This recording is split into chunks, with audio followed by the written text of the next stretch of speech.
Olá, tudo bem? Eu quero tratar hoje de um assunto que eu considero da máxima importância: atendimentos espirituais. Eu sempre preferi falar em atendimento espiritual. Grande parte dos espíritas prefere falar em desobsessão, tratamento de desobsessão. Quando eu era espírita, eu preferia dizer tratamento espiritual, porque eu acreditava que nem tudo se devia à obsessão. Eu sempre acreditei e sempre procurei deixar isso bem claro, enquanto eu era espírita, que a causa dos nossos males, a causa dos nossos transtornos, somos nós mesmos.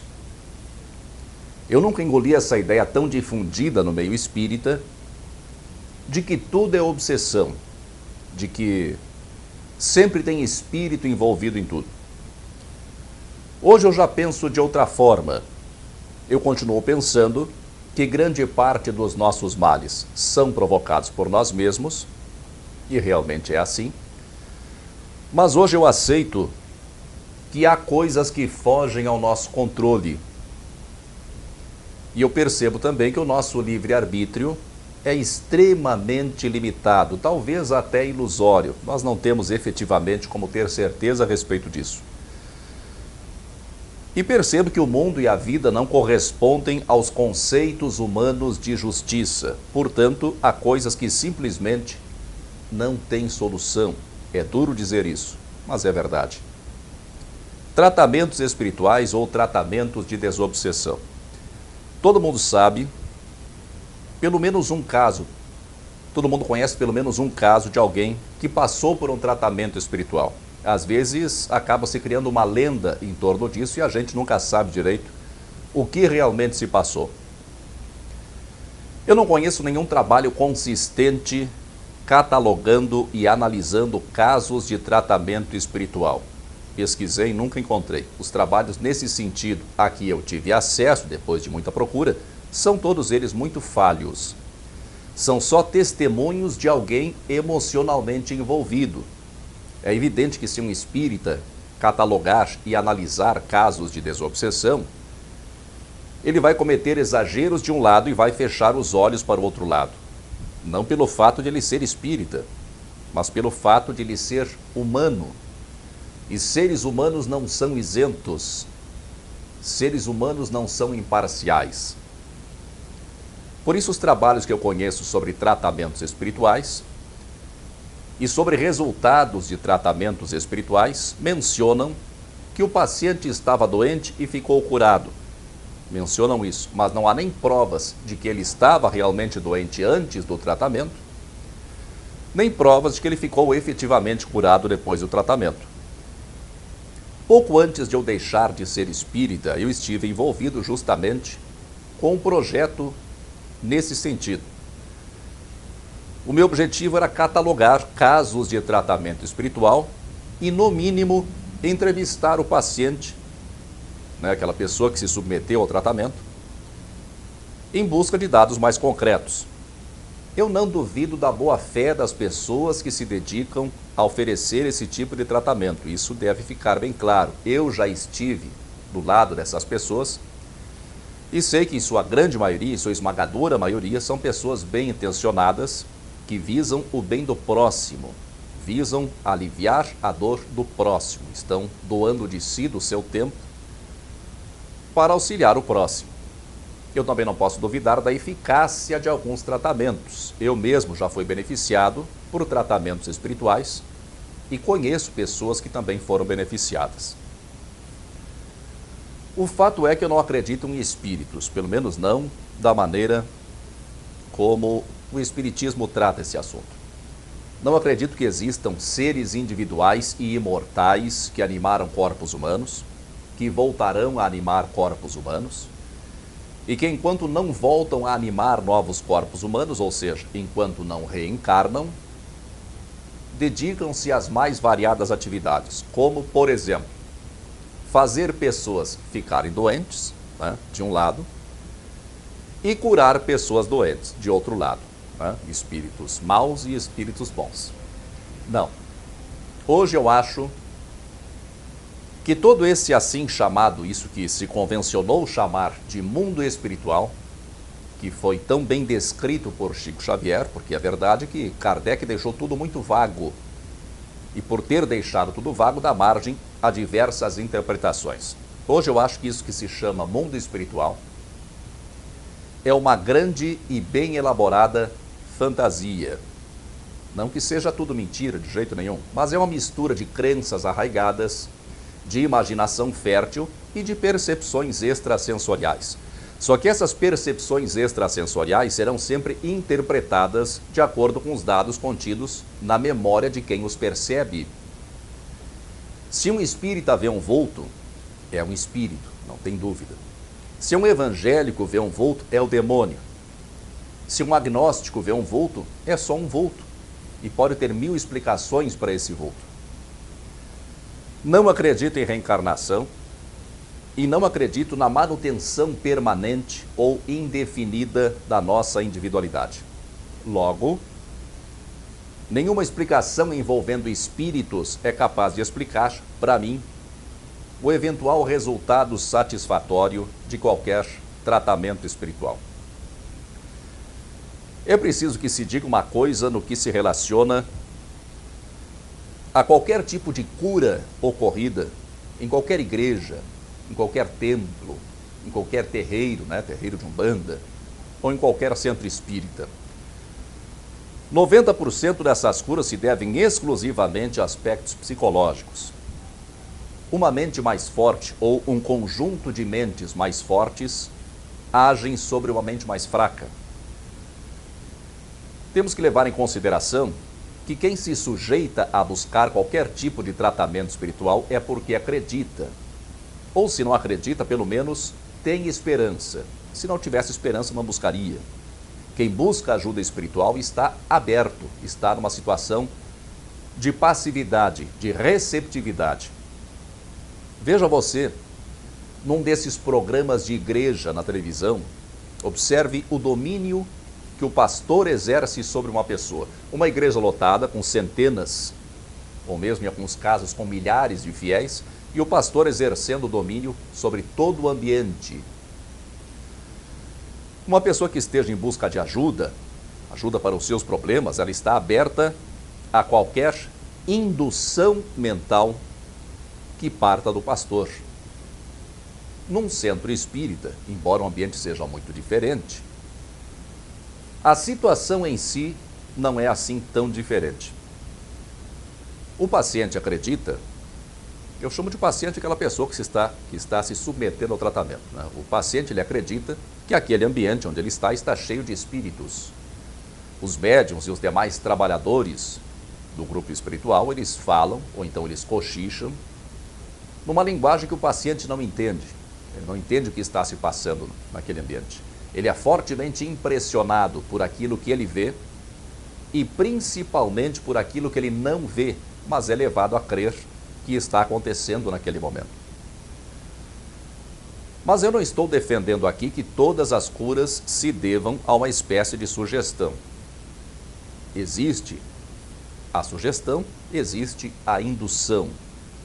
Para quem não entende o que eu quero dizer com indução, induzir é conduzir para dentro, é guiar para dentro, ou seja, no caso de uma indução mental, é implantar fortemente uma ideia na mente de uma pessoa. O paciente está sendo atendido numa sessão de desobsessão e o dirigente do grupo de atendimento explica para ele que ele estava sofrendo determinadas influências negativas por parte de alguns espíritos, o que geralmente se chama de obsessão, e que estes espíritos foram conduzidos até um hospital no plano astral, onde receberão tratamento adequado. O paciente, portanto, está agora livre daquelas influências que agiam sobre ele. E a partir disso, então, é indicado a ele, ao paciente, que mantenha bons pensamentos, bons sentimentos, que ore, que pratique a caridade, que frequente o centro espírita, que assista a palestras, que tome passos, que leia livros espíritas, enfim. O paciente viu acontecer alguma coisa ali dentro. viu pessoas sérias manifestando aquilo que ele acreditou se tratar de espíritos. Viu que tudo pareceu normal e sob controle para os trabalhadores do grupo de atendimento. A não ser que o paciente seja uma pessoa muito cética ou muito dura, ou tão profundamente egoísta que morra de pena de si mesmo, isso é uma coisa relativamente comum, mas a não ser por isso, a não ser que isso aconteça, ele vai sair dali, no mínimo, aliviado e possivelmente muito melhor, talvez até mesmo curado. Claude Lévi-Strauss, ele tem um artigo publicado pela primeira vez em 1949. Esse artigo se chama A Eficácia Simbólica. Para quem não sabe, para quem não lembra, Lévi-Strauss foi um antropólogo, considerado fundador da antropologia estrutural. E ele dedicou grande parte da sua vida a estudar, através de estudo de campo, estudar povos e culturas consideradas pelos ocidentais como primitivas. Ele esteve inclusive no Brasil, onde desenvolveu boa parte das suas teorias. E nesse artigo, A Eficácia Simbólica, Lévi-Strauss ele narra uma cura xamânica ocorrida no Panamá. Na verdade, o xamã em questão, ele ajuda uma jovem parturiente. A jovem estava com grande dificuldade de dar à luz. E então o xamã é chamado para intervir. O procedimento adotado pelo xamã é uma espécie de narrativa mítica em forma de canto ou mantra. Para a mitologia desse povo, no Panamá, existe uma entidade responsável pela fecundação e preparação do feto. Eles acreditam nisso. A dificuldade no parto, na crença do xamã, essa dificuldade se deve ao fato de que essa entidade teria se apegado ao feto e não queria libertá-lo. A entidade, então, é tratada com todo respeito, já que ela cumpre uma função importante, mas é solicitada ou induzida a libertar o feto para que ocorra o parto normalmente. Essa é uma crença local, uma crença daquele povo. Para eles, tudo isso é verdade, uma verdade inquestionável. Assim como para nós, ocidentais, ditos civilizados, a explicação seria encontrada em questões fisiológicas ou anatômicas, e todos ficariam satisfeitos com as explicações médicas. Então, assim como isso é verdade para nós, para eles a verdade é aquela. Cada povo tem a sua verdade. Cada povo tem a sua verdade. Cada sociedade tem a sua verdade. E cada grupo de pessoas compartilha de determinadas verdades. A teoria espírita é verdadeira para quem crê nela. Para um grande grupo de pessoas que são espíritas, que estudaram suficientemente o espiritismo para compreender todo o seu processo lógico, para esse grupo o espiritismo é verdadeiro, a teoria espírita é verdadeira. E essa teoria merece tanto ou mais crédito do que as explicações da ciência considerada oficial. Várias igrejas evangélicas têm dias de reunião ou dias de culto que são dedicados a curas. Mesmo que grande parte dos casos apresentados sejam falcatruas, nós não podemos duvidar de que ocorrem curas de fato em alguns casos. O catolicismo popular também está cheio de casos de curas teoricamente devidas a santos, a beatos, ou a pessoas que morreram e fizeram fama de milagreiras. Quase todo lugar tem isso. Nas cidades do interior ainda existem as benzedeiras, algumas delas famosas pelas curas efetuadas. O espiritismo, por causa da sua pretensão científica, se arvorou o direito, e eu mesmo já fiz isso quando eu era espírita, se arvorou o direito de explicar esses fenômenos pelo ponto de vista do espiritismo, ou de uma pretensa ciência espírita, que de ciência não tem nada, ou quase nada. Para o espiritismo, todas essas curas se devem à fé, à transfusão de energias, tanto de encarnados quanto de desencarnados, e a ação dos espíritos. Mas essa é a teoria espírita. Para o católico, a cura se deve à fé e ao poder de Deus.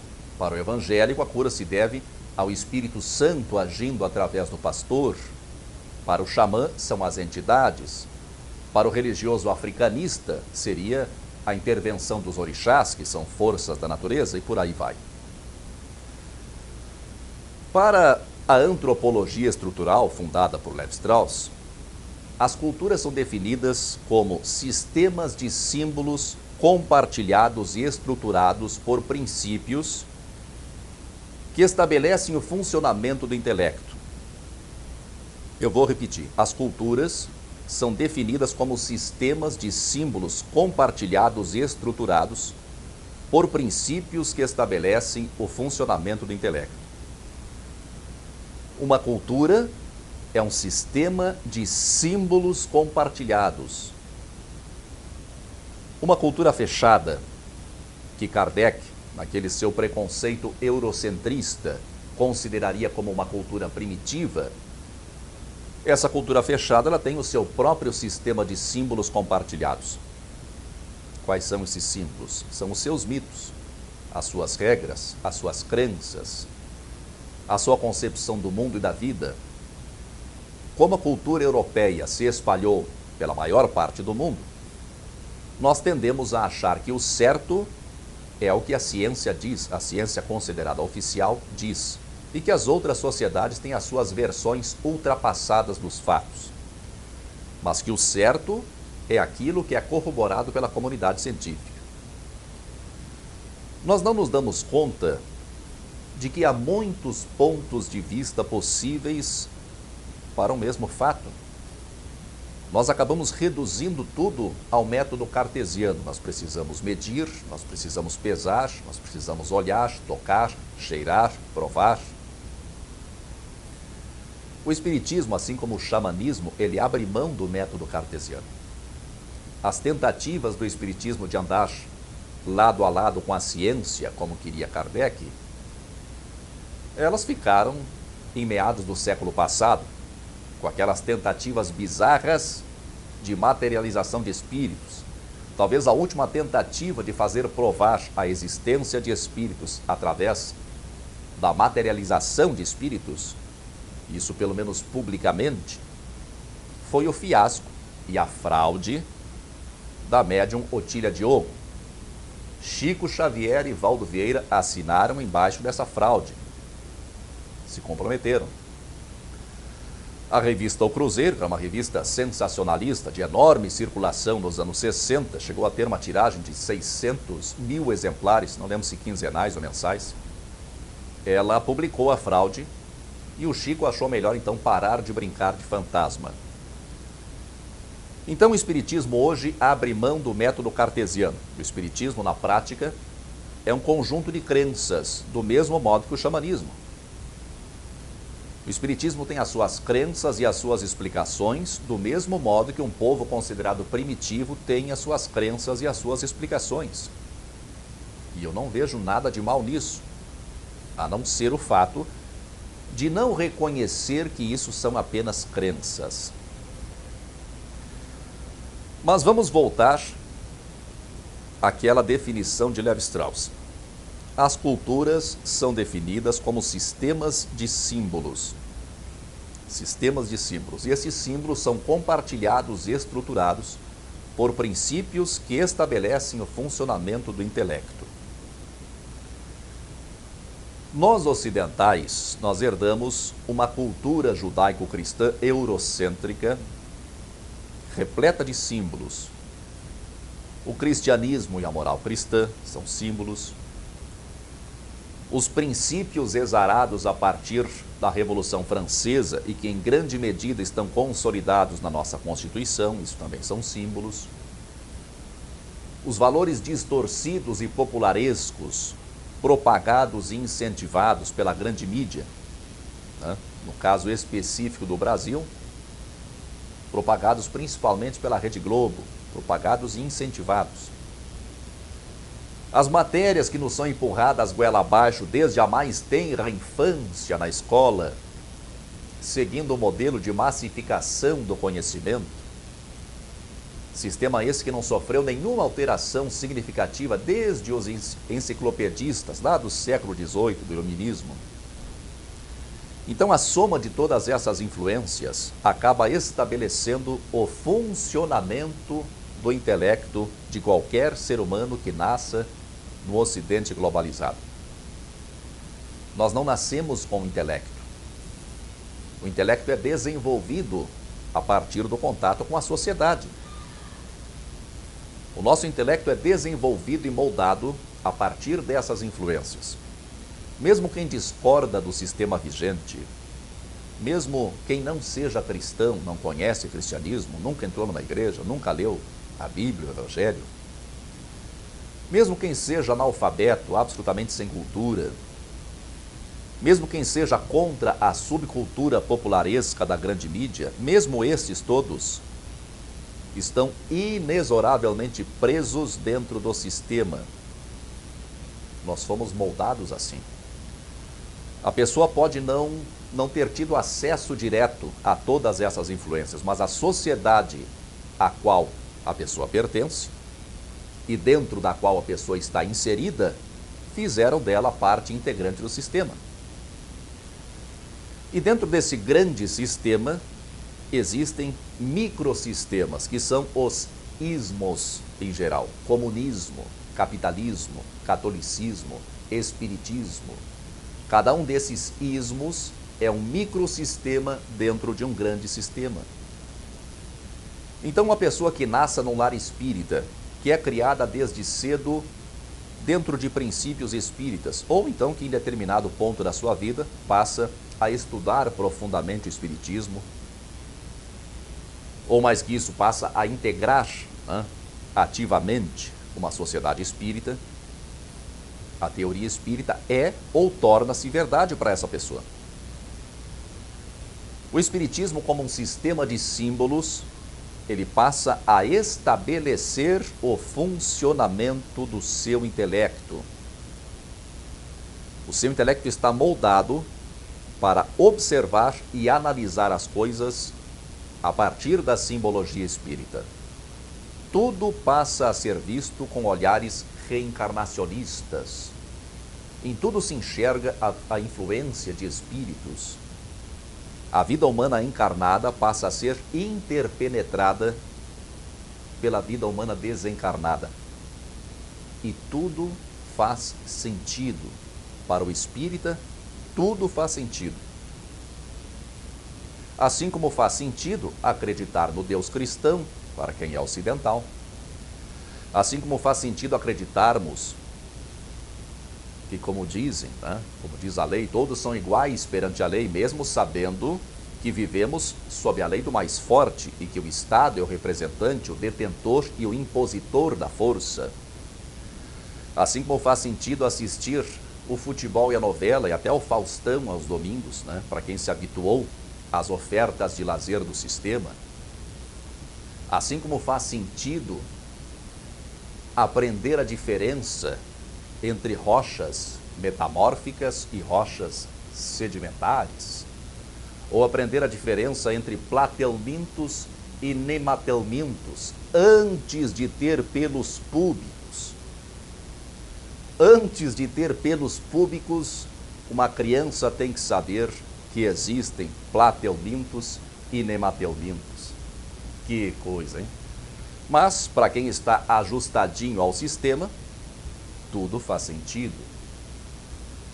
Então faz sentido para um espírita acreditar que espíritos de pessoas que já morreram estão dentro de uma sala no centro espírita, ou na contraparte astral daquela mesma sala, estão lá interessando-se pelas pequenas mazelas dos encarnados e aplicando fluidos, e fazendo cirurgias vaporosas, e afastando espíritos rebeldes.